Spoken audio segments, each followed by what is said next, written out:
Hey, everybody. Hey. Apparently,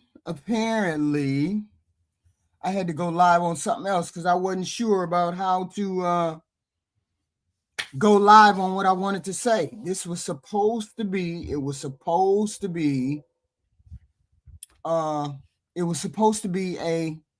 hey, it was a presentation, or I'm doing a presentation on the other woman, or the presentation on confronting the other woman. Yeah, something was going on. Something's weird, right?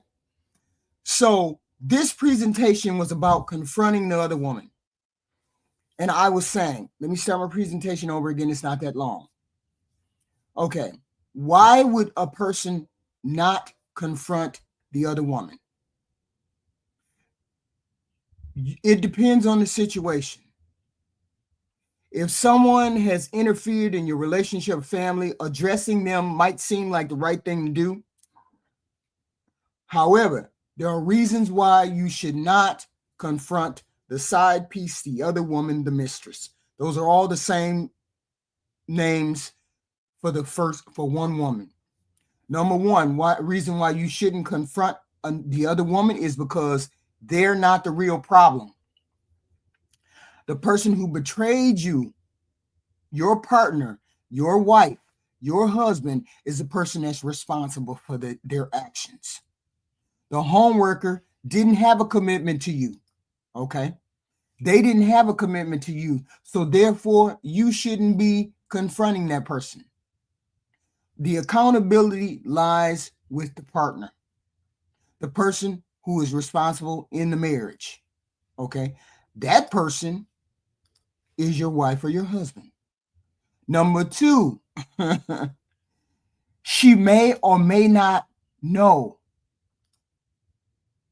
How she don't know, I don't know how she don't know, but somehow these people end up not knowing. They may be deceived too. They may have been deceived. So blaming them is a misdirected anger. Number three, even if the person knew, it's not their responsibility. Okay? It's not her job to protect you. It's not her job to protect him. It's not her job to do any of those things. Morally, it might not be right, but the real betrayal comes from the person who is supposed to be loyal to you. This is displaced anger. It's easy to be mad at the other person. It's easy to be mad at the mistress, the partner, the person who partnered up to betray you. But focusing on her lets the real issue of your marriage, of your relationship, off the hook. Second reason why you should not confront the mistress. It gives them power. Confronting them might give them the satisfaction of knowing they had an impact in your life. And you know full well you don't want that. Okay? She knows that she has affected you. If you confront her, it shows that she has gotten under your skin. She has made you feel less than. People love that shit. People love knowing that they affected you, that you get that you salty because they did certain things. She becomes the center of the attention. I don't want to give another woman the attention once she done betrayed me by sleeping with my man.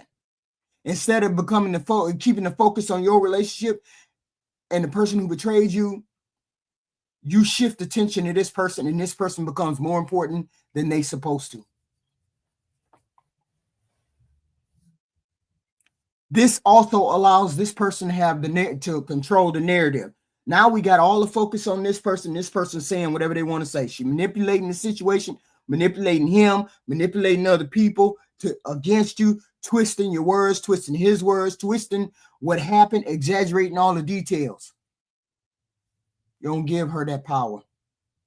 She might be a person who enjoys this bullshit. There's a lot of people who do. There's a lot of people who enjoy this kind of stuff. They feed off the drama. They love the drama. They want to confront people, put people on blast, do all those things. And you just feeding into it if you confront this woman. And it could be used against you in a court of law. Maybe, we don't know. Divorce might be down the line. Something might happen. You never know. You don't give this woman this power. You don't give this man this power. You don't give nobody that power. It's temporary relief to confront the mistress. Don't do it. Don't do it. Number 3, it won't change a damn thing. It won't change nothing. No matter how much you confront, no matter how much you scream, no matter how much you bitch and moan, focus on you and your family. Don't focus on her. Okay? What happened won't change. Won't nothing be changed with what happened. It won't happen. It won't let the images leave your mind. It won't let the images leave your brain of your husband or your wife sleeping with somebody else. It already happened. It won't erase the hurt. It won't erase the picture in your mind. So what's the point in confronting the person? The only reason why you would be confronting the person is because you feel the hurt and the pain, and you want to show somebody that you feel hurt and pain.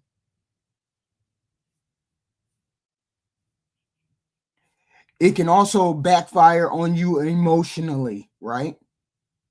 Instead of having closure because of it, it might leave you feeling pissed off, frustrated, even more humiliated than what you do already. Especially if this other woman said, I got your man, I slept with your man, blah, blah, blah, all this craziness. So spend your energy somewhere else. Don't worry about what she doing and how she doing it. Protect what you have. Protect your sanity.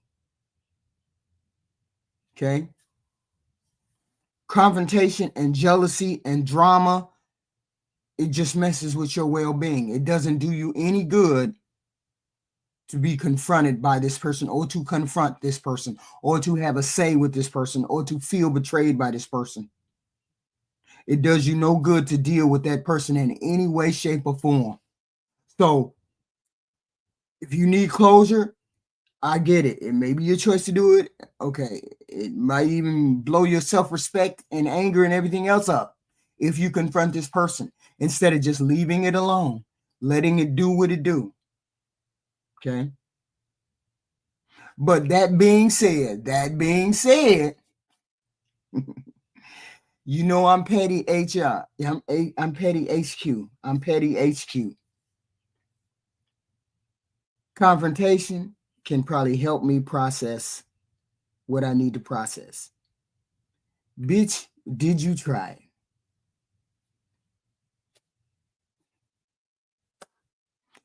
I would have to hold her accountable. I would have to say something. I might even have to put hands on her. I don't know. HQ is like that. I'm petty like that, right? I would like, you know how somebody ain't gonna tell you the truth? Maybe the mistress will tell you the truth. That's another reason to confront her. Maybe you'll gain clarity by talking to her. Maybe you'll understand the whole depth of his betrayal.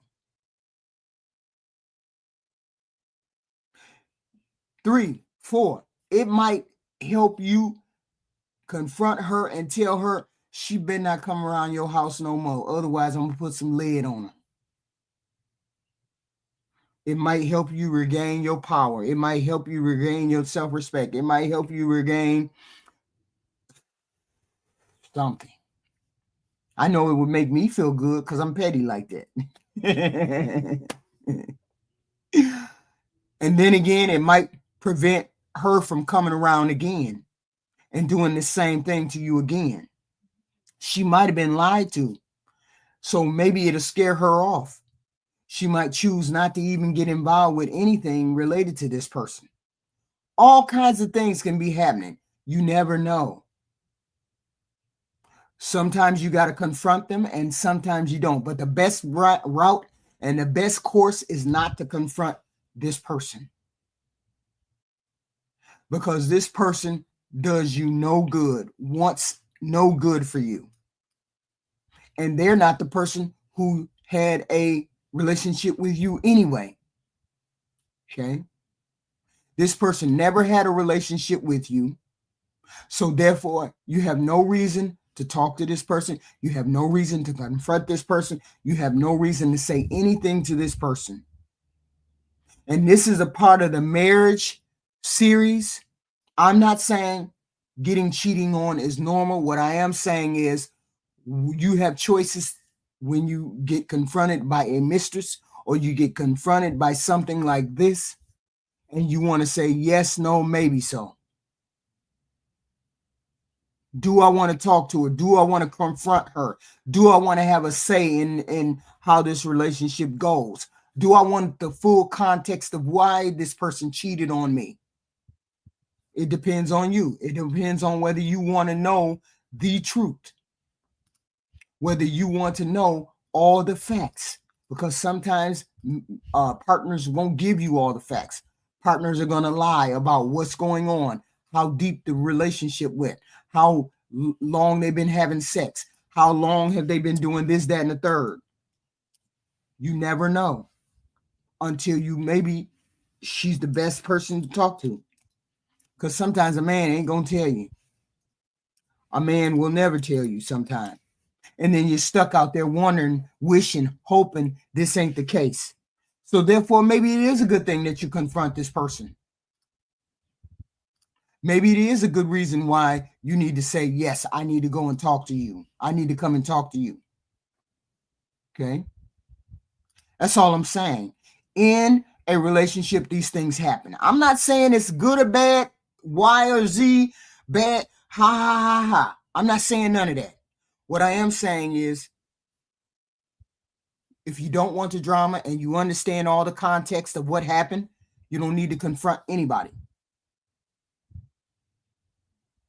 If you're still in the dark and you need to know, then maybe this might be a good idea to meet them at a neutral place and find out what's going on.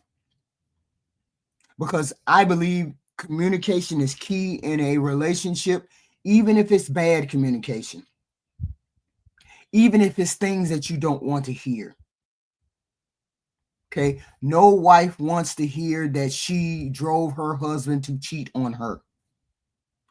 No husband wants to hear that he drove his wife to cheat on him. Nobody wants to hear that.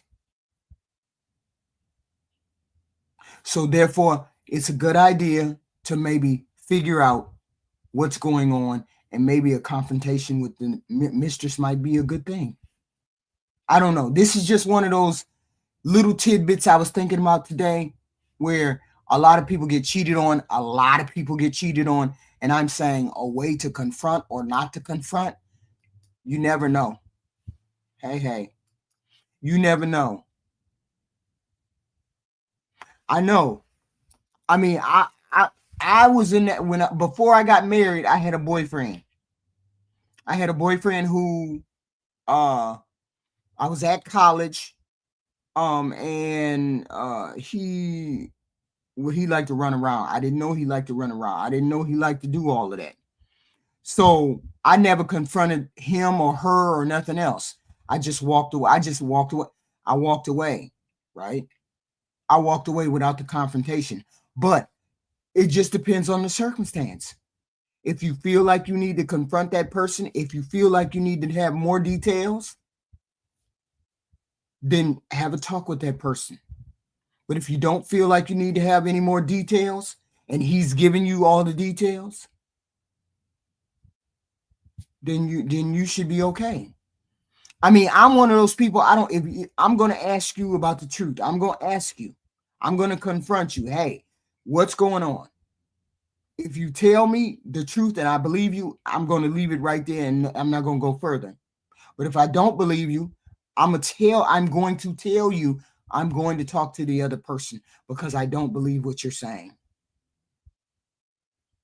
And then we'll go from there. Then we'll have a discussion after that, right? Because I truly believe the only way through is to make that commitment to be truthful and honest in those relationships. Okay? No woman or man wants to hear that you drove your spouse out the door. I'm not saying it's right or wrong. People going to say, You trying to say it was my fault that my man cheated on me? That's not what I'm saying. I'm saying this is the reason people give. People say I cheated because she stopped having sex with me.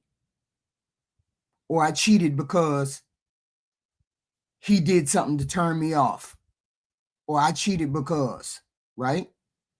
I'm not saying it's right or wrong. I'm just saying this is what people say. This is how human beings react.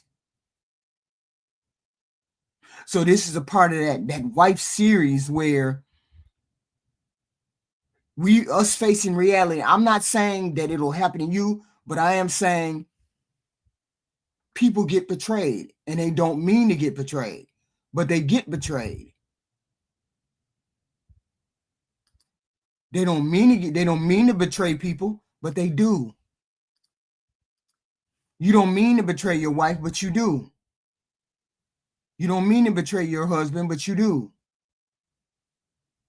So I'm saying it's a part of reality. It's a part of life. It's a part of what makes people grow to accept these kind of things. I'm not saying accept cheating. That's not what I'm saying. I'm saying people will do what they need to do.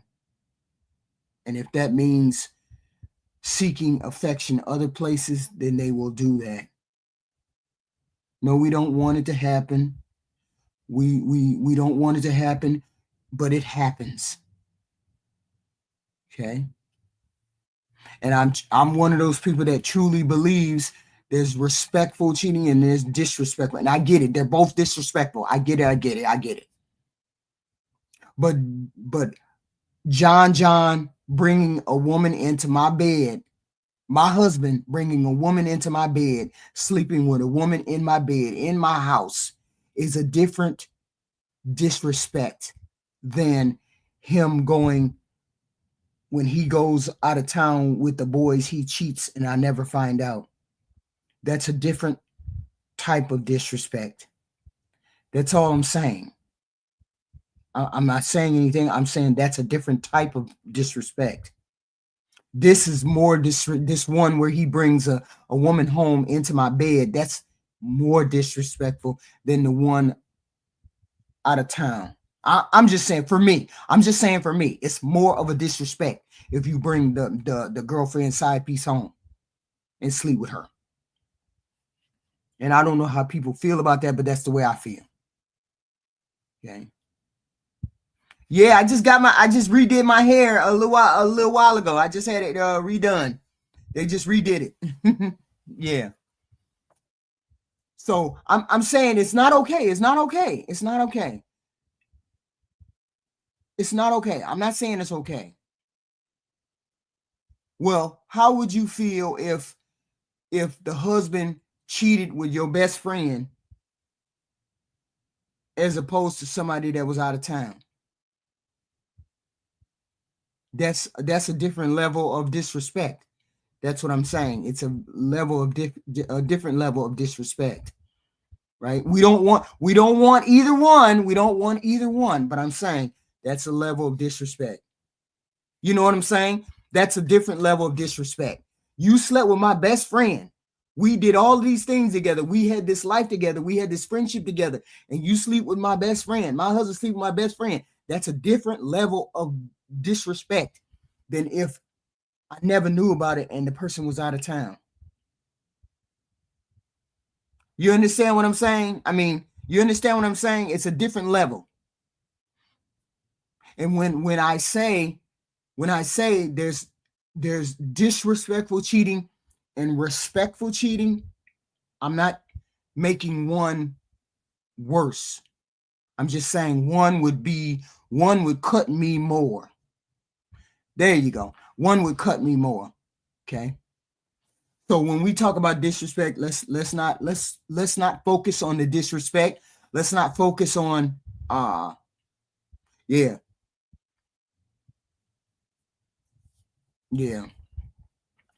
Let's focus on positive vibes as wives, as husbands, as people who want to be in a relationship. I just wanted to get, that was weighing on me. That was weighing on me. We needed to confront it, because a lot of people say, oh, you just want to give the good side of relationships. You don't want to give the bad side of relationship. No, I'm just giving a practical example of what may or may not happen. And we really want to confront that person, but we can't confront the person. We can't do that, because we are the wives. We are the wives, and maybe some of us may have been the mistress. Maybe some of us may have been on the wrong side, but we're going to keep it 100. Sometimes people cheat, and there's reasons for people to cheat. They may not be valid, but they do it, right? So this was just a pop-up. We just popping up. I'm just talking. It is what it is. I'll be live later on this evening. We'll be live later on. No, as a matter of fact, I'll be live in a little bit. I got a video I gotta look at, and I released other videos. Thank you for the pop-up. This is just one of the life lessons, or the wife lessons, that we wanted to come out with. One of the wife lessons that we wanted to talk about, some of the reality of being married. Sometimes we have bad things happen. Sometimes we have fairly good things that happen. We're looking for positive vibes, but we know there are vipers out there that will betray us. Vipers that are looking to help you end your marriage. So I'm saying, watch out for the vipers. And I will see you all later.